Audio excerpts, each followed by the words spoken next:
Hello everyone, this is Gorax. In today's video we will go over the Shadow team that is available in Season 3. We'll go over different heroes from legendary to epic ones and we'll try the damage against the Temporal Vortex. Just as a disclaimer, I don't believe this team is a strong single target team, but we will see how it performs against other teams. So make sure you watch all my other videos that are coming where I'll cover all the different affinities against the Temporal Vortex.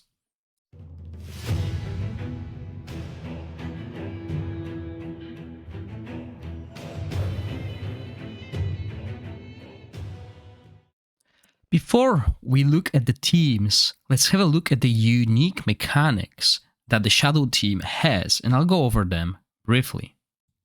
So when Ozul uses his ultimate, he transfers into a demon, and we want to keep this demon appearance as much as possible, because this is where his damage is coming. Okay, his damage is coming from this, and he's doing a lot of auto attacks. So we want to keep buffing these auto attacks as well as making sure he regenerates enough shadow energy to never drop it. Okay, and there's few ways to do it, but the easiest way to keep that happening is through this one Toldi. This shadow epic hero is probably the best shadow hero in the game, and I'll explain why.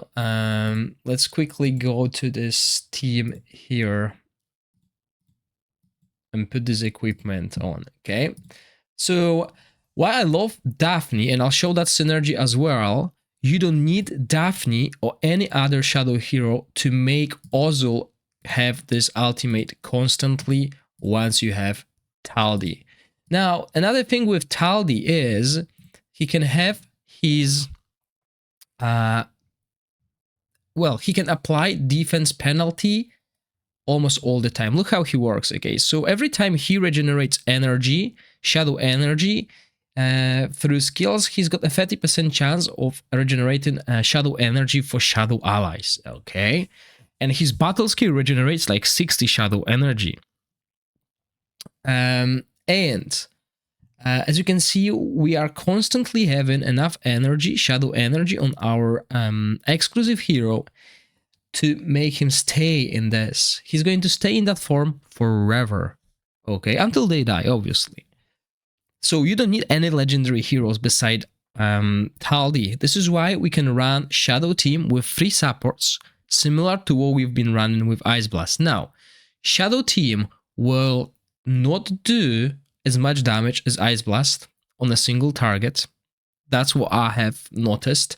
There are a few people who said they managed to do it, so hopefully it is possible, but I have not been successful enough to do that. Okay, the exclusive hero is the main focus of this faction. You're bringing everyone else to boost him. And there's another synergy that I want to talk about. So the other hero is Daphne, who has another amazing synergy, but we need to be careful. We need to make sure that Ozul will have the highest attack in the team, and we can achieve that by changing the equipment. Okay, so at the moment I'm using the attack set with attack speed and basic attacks ignoring the defense. But if we put the equipment that Daphne has, we will have a 4 extra attack for every crit damage. This will ensure that our Ozul is the highest damage in the team, because when she possesses someone, that person gains 35% of Daphne's attack. So we want to build Daphne with as much attack as possible. That's why we're also using downpipe organs, because we will get 10% of that on top of it, and it will go to Ozul in his range form.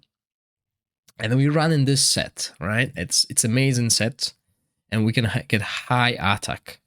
As I said, Taldi is here to apply, which is remain and deal damage, and this is the skill I'm talking about. 3 times, each time grants 20 shadow energy to this hero, so it's 60 shadow energy, and he transfers 30 to another shadow ally. So it's best if we run both of them, but with how Daphne works, we don't need to worry about that. So when Daphne gets her ultimate points up, she will possess the hero. Okay, it's the hero with the highest attack, and you will see that she jumps into Ozul. Now he transforms. Uh, so he's super powerful now, and she's with him. We basically have 4 heroes on the battlefield. So she's avoiding all the damage the boss does. She avoids all the AoE damage that the boss does. But she also avoids the buffs that our heroes are applying and shields. And that is the downside of it. See, when she jumped out, she doesn't have a shield. And this is what makes her die as the first later. Okay, if she disengages from Ozul and we're about to get hit, she doesn't get shield, she dies. She also doesn't get healed, so her HP sticks, and this is like a double-edged sword. But I had good results with just forgetting Daphne and running Taldi and Ozul. Now the issue is, I don't think Shadow Team is a team that will do well on the Temporal Vortex or single target. I think this team is more oriented towards PvP, especially if we look at the aura that Ozul has. It's aimed towards Grand Gladiator Arena battles. Okay, so this usually tells us that this hero will excel in PvP. And I wonder if we go to equipment, we go to recommendations. Yeah, basically this is the way they tell us to build it, and I'm actually using this set. I mean, the way they implemented all of this is quite cool, and I tried this gloves as well, and the damage is similar, but since we have such a huge upkeep on the defense penalty, like constantly, it works well as well. Now that you are aware of the mechanics, let's go over the teams and what kind of damage they've done. So the first team is 50 million damage team with Ozul as a main damage dealer. We have Daphne supporting him as well as Taldi. We have Nathaniel to help us survive, as currently the healing is reduced by 25% while shields are increased, and we're using Fathom Down, a new hero that has an amazing attack penalty that can keep the boss with this debuff for 13 seconds. Obviously, there are better options when it comes to supports. You can bring Torin, you can bring Zephy as well. You can make this team survive longer, because the issue is this team can't survive that long because we're running only 2 supports. And also Daphne doesn't receive any shields, any healing, etc. when she's possessing someone, so her damage is reduced because she dies. Now, the idea behind this team is basically to boost Ozul's damage as much as possible in his demon form and have 100% upkeep on the demon form. And this is achieved thanks to Taldi. You don't need Daphne to achieve that. He is all that you need. And we also have an upkeep of 100% of witches remain, which is amazing. On top of that, Daphne guarantees 35% of her attack to the hero that she possesses, which is Ozul. We also give all the range heroes 10% of her attack, and her attack is huge with this set as well. So our Ozul is having a lot of attack thanks to all of that, and we're using the basic attack set on him, where he ignores 20% of the defense with basic attacks and deals 20% increase and has 30% increase attack speed, because his damage will be coming through the auto attacks that his demon is doing. And this team was able to do on average 50 million, sometimes it's like 52, no, it's all about the luck, and sometimes it's 47. But yeah, we're mostly using legendary equipment, as you can see here, with exception of this artifact. This artifact really helps against the single target of the boss. And since we have still enough accuracy through the rune and pieces of equipment with accuracy, we're doing really well, and we can easily keep this attack penalty on. Nathaniel with Elminster artifact, and we should actually use a different even equipment here. You can use this heal, which we kind of need because we don't have any healer, just shields. But you can also use the equipment that grants defense to everyone surrounding him, so all these heroes will take less damage. There's so many viable options, and we're using this artifact here because the healing and shielding is increased by 50%. And then we use Taldi, as I said, 100% upkeep of winches remain. We are utilizing his attack speed basically. We want him to regenerate as much shadow energy as quickly as possible because he sends the shadow energy to our allies as well. And this is why we're also using this. We are not affected by recharge speed penalty, so we can use that. And then same here, we want to use this attack set that grants us 4 attack for every crit damage, which gives us a huge attack in the end. And we deal extra damage to enemies inflicted with defense penalty because he will be applying that defense penalty constantly. So this is the first team. And it works really well. I mean, it's not the highest damage that you can do because this team is not made for Temporal Vortex.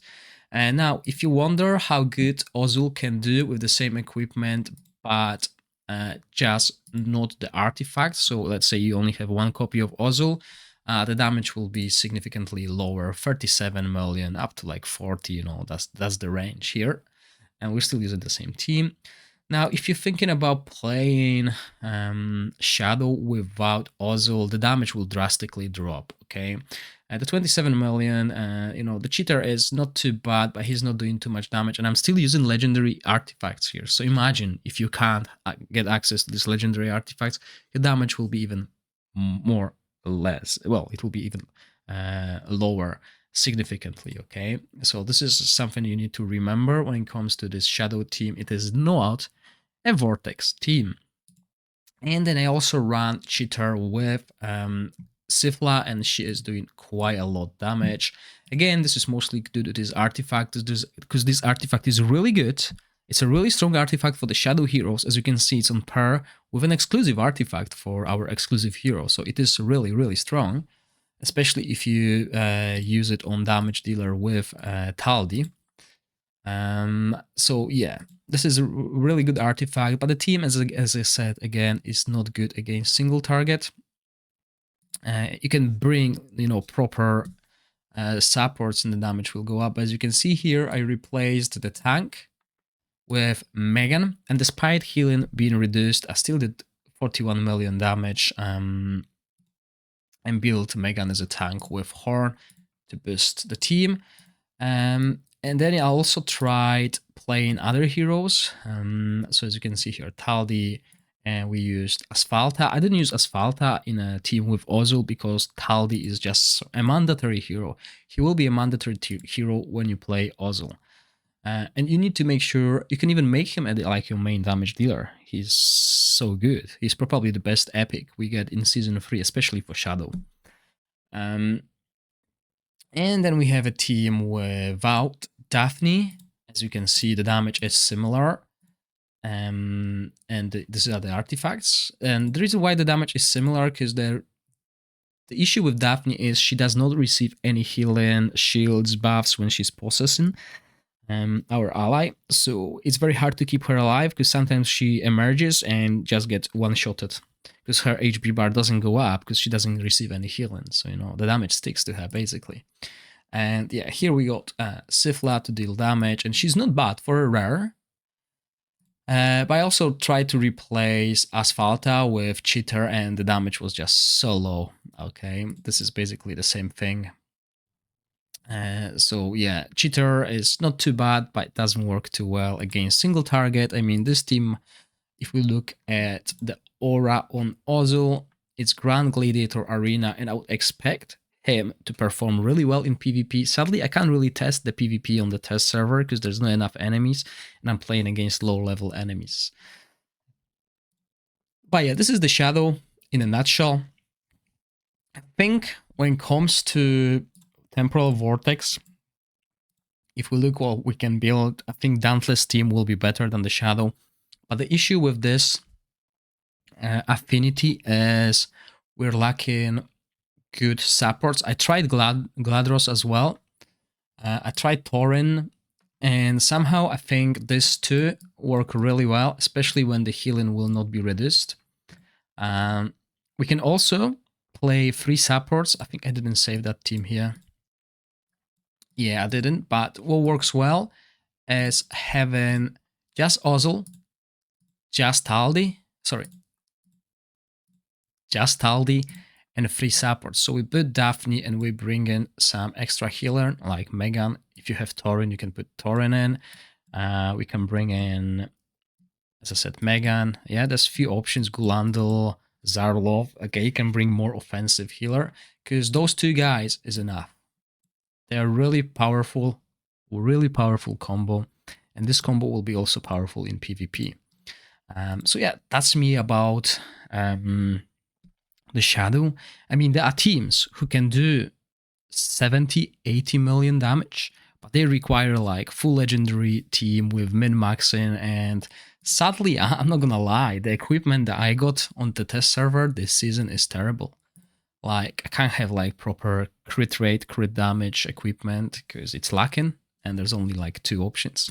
But yeah, this is it. Tell me what you think. And I mean, the synergy is still cool. We don't know how they'll perform on the higher level of Feymander, higher level of the Pillars and Endgame.